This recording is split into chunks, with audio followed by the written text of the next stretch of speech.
So our paper raised the current, our critical perspective of the idea of post-acousmatic. So when we first read the conference call, we noticed an emphasis on the post-acousmatic situation employed as a contemporary historic label. However, we are unsure about the shared understanding of the term, because the only available source that promotes and articulates this idea is the paper by Monty Adkins, Richard Scott, and Pierre-Alexandre Tremblay, published in 2016 on Organized Sound. Nevertheless, in our understanding, this notion of the post-acousmatic relies on a vague historical interpretation of what the acousmatic actually is. Therefore, we want to propose a new perspective on the post-acousmatic. Our inspection of the concept is not just for the sake of critique, but rather it is meant to possibly instigate a larger debate about the topics. And in order to do so, it's necessary to trace back the plurality of meanings of the acousmatic, even though an exhaustive discussion of such a plurality goes beyond the scope of this presentation. We think that it is essential to outline three main categories of the adjective acousmatic in order to clarify an otherwise ambiguous notion. A first meaning is the acousmatic listening condition, intended as a form of listening where there are no visual cues and the relationship between the sound phenomenon and its original source is obfuscated. And of course, this acousmatic listening condition is the fundamental notion and starting point for all the following understandings of acousmatic, such as the acousmatic music, that could be defined as a wide range of practices in which the acousmatic listening condition informs the compositional methods. And consequently, we can outline some common elements characterizing the broad spectrum of acousmatic musical practices, such as fixed media presentation in concert halls, often listened through multi-channel specialization, and a compositional approach where the source recognition becomes relevant because of its absence from the scene. And then we could say that from an initial heterogeneity of musical results, kind of a subset of a more formalized style of acousmatic music consolidated, namely what we call the acousmatic canon. This canon is characterized by similar formal and syntactical solutions. This can be individuated in the choice of sound materials, the processing techniques applied to these materials, their articulation in time and space, and a set of formal outcomes. Historian and composer Agostino Di Scipio highlighted that starting from the 90s, there has been an overproduction of acousmatic music, which caused the development of what he defines as a manneristic style. And he attributes such a consolidation of the acousmatic canon to the wide diffusion of easily accessible digital environments for music production, regarding the phenomenon of the democratization of tools in a slightly problematic way. Of course, in our view, the democratization of tools provided a fertile ground for artistic experimentation and hybridization, as highlighted by Simon Waters and many others. But another factor which contributed to the consolidation of this canon is inextricably linked to the academic infrastructure in which the acousmatic music is produced and diffused. There is a shared set of theoretical notions coming from the literature, and also the existence of conferences, prizes, and competitions catalyze the convergence of aesthetic choices, despite the geographical and generational differences, and despite the aforementioned hybridization. And we have to say that in our experience as students in different international institutions, we observed that many students actually perceive this canon as something real and concrete, and they interpret it as a rigid model of understanding acousmatic music, with which they have to deal with in some way. So in our perspective, these three different meanings of the acousmatic, the condition, the music, and the canon, are in a clear consequential relationship, and therefore it is necessary to recognize the difference between them. And this is the fundamental problem of the perspective suggested by Adkins, Scott, and Tremblay, in our opinion, because in their paper, they give different definitions of the acousmatic, although it is not always clear when they're referring to the broad acousmatic music or the narrow acousmatic canon. And given this ambivalence, it becomes problematic to identify which subject of the acousmatic is to be overcome through the post-acousmatic. Adkins, Scott, and Tremblay identify this overcoming either as, I quote, an influence, augmentation, or a critique of the acousmatic thinking, consisting of a polyphony of activities which imply a variety of aesthetic or practical relationships with the acousmatic paradigm, but are not contained within it.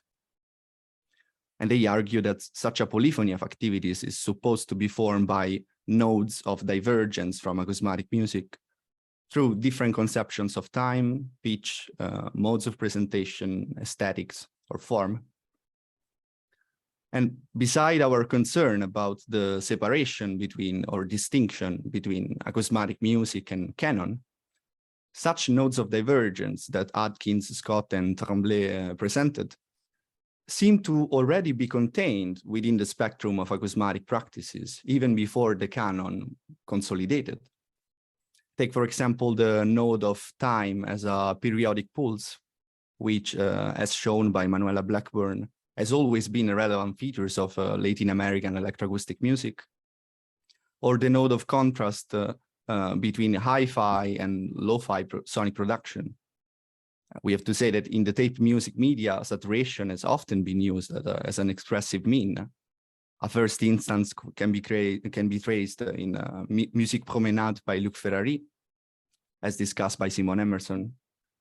And eventually the node of harmonic and melodic articulation, which seems to be present on a myriad of historic instances, such as the music of Bernard Parmigiani, Jean-Claude Risset, and Jonathan Harvey.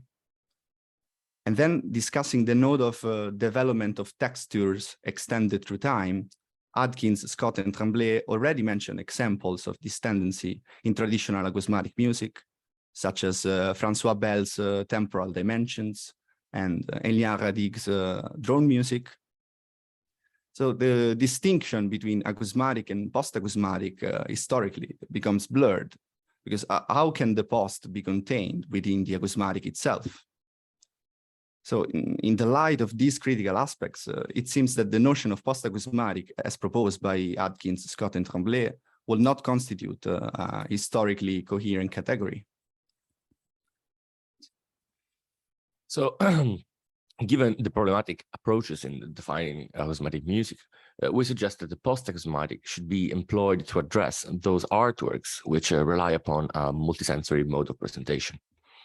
A consideration relevant to this perspective is suggested by Emerson, stating that, I quote, cross-arts work is ideally post-acousmatic. And in a similar guise, Nick Hopp and Tim Howe in 2018, presenting their practice of electroacoustic movie making, touch upon transmodal perception and audiovisual relationships, and relying upon electroacoustic and acousmatic music strategies. In doing so, they pose the question, is there such a thing as post-acousmatic music? However, in both circumstances, the authors did not attempt to further investigate the concept of post-acousmatic. Our aim is to pursue this path in which crossing the boundaries of the acousmatic means overcoming the oral-only condition and not the acousmatic canon, while at the same time retaining some of the concepts and strategies rooted in the broad spectrum of acousmatic music. A relevant element in this perspective is to focus on a multisensory reception of artworks. According to philosopher Casey O'Callaghan, humans' way of perceiving is mostly multisensory, and in his perspective, which is informed by contemporary perception studies, multisensory perception gives us access to an enhanced comprehension of the phenomena. Moreover, his claim is that human perception is impossible to divide in confined senses, and that they are always contributing to our experience of phenomena. Therefore, it is not just a matter of what Smalley called transmodal listening, namely a listening which is informed by pre-experienced spatial features, but rather a constant renegotiation of perceptual agencies. Following these new understandings about perception, it emerged how the acousmatic condition is actually fictional, and to cite O'Callaghan, no sense is an island. Contemporary artists, including those involved in acousmatic practices, are becoming incrementally aware of such standpoints. The consequence is the emergence of a set of practices that exceeds the acousmatic oral-only condition, but inevitably inherits stylistic and conceptual elements related to the acousmatic music. In our view, the appropriate way of describing such practices is to employ the term post-acousmatic. And to describe what we mean with those practices, we can start from electroacoustic performances. Our claim is that in a post-acousmatic perspective, we get access to an extended layer of comprehension of such practices. Earlier on, Emerson, in 2007, suggested making use of acousmatic music concepts, such as Smalley's surrogacy, but in the context of live electroacoustic performances. In these practices, we get closer to what Emerson defines as the performer's will, choices, and intentions, because of the multisensory nature of such experiences. In O'Callaghan's stance, multisensory perception does not only enhance the experience of phenomena, but also causes perceptual illusions. Perceptual illusions occur because of the renegotiation of perceptual agencies. Some examples may be perceiving a synchronized pattern between pulses and flashes, even if it's not the case, or the McGurk effect, which compensates the mismatch between perceived sounds and lips movement. We argue that the perceptual illusion might be a potential creative space for post-acousmatic artists in where to navigate when working with any multimedial work.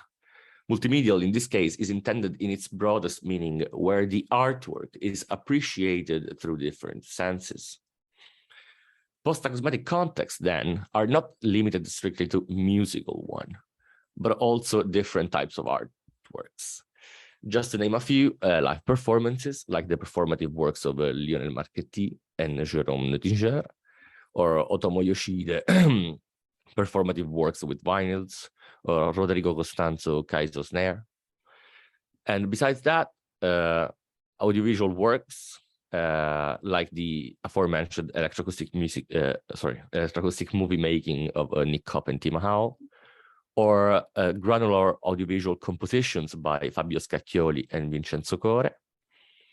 We also can trace the existence of post-acousmatic context in audiovisual performances, such as the one of Edison Studio, in which they do a sonorization of historic mute films performing on stage. So there are like extended layers of the appreciation of the performance, one existing in the fixed media, in the visual fixed media, one existing like in them performing and with processing sounds, etc., and one existing in the actual musical outcome of that and the relationships between this set of media.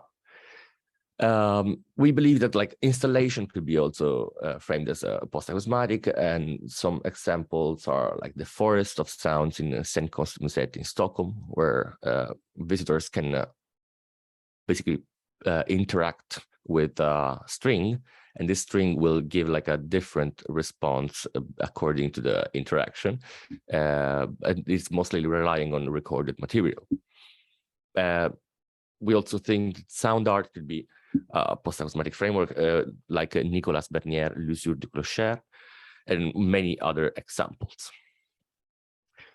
So despite the fact that according to this definition, some historical works could be framed as post-acousmatic, we do agree with Atkins, Scott, and Tremblay in their view that the post-acousmatic should be intended as something which is a consequential relation to the acousmatic music in its broadest sense.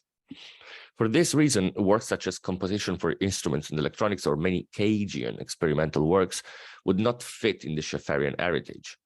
After all, we believe that the major shifts in the way composers and musicians started to think about music are mostly due to different technological affordances rather than Schaeffer himself.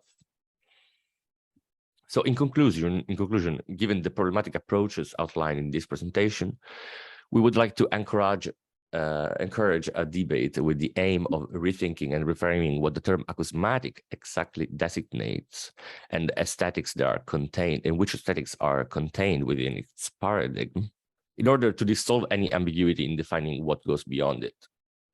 And the hard task of defining such a term requires a collective effort to specify and disambiguate a complex and stratified musical phenomenon that is still a matter of importance for contemporary aesthetics. As long as there will be this underlying terminological uncertainty, we would like to dissuade from the use of the word post-acousmatic as an established historical label. And in any case, we hope that our contribution stimulated the debate regarding both the acousmatic and what may go beyond it.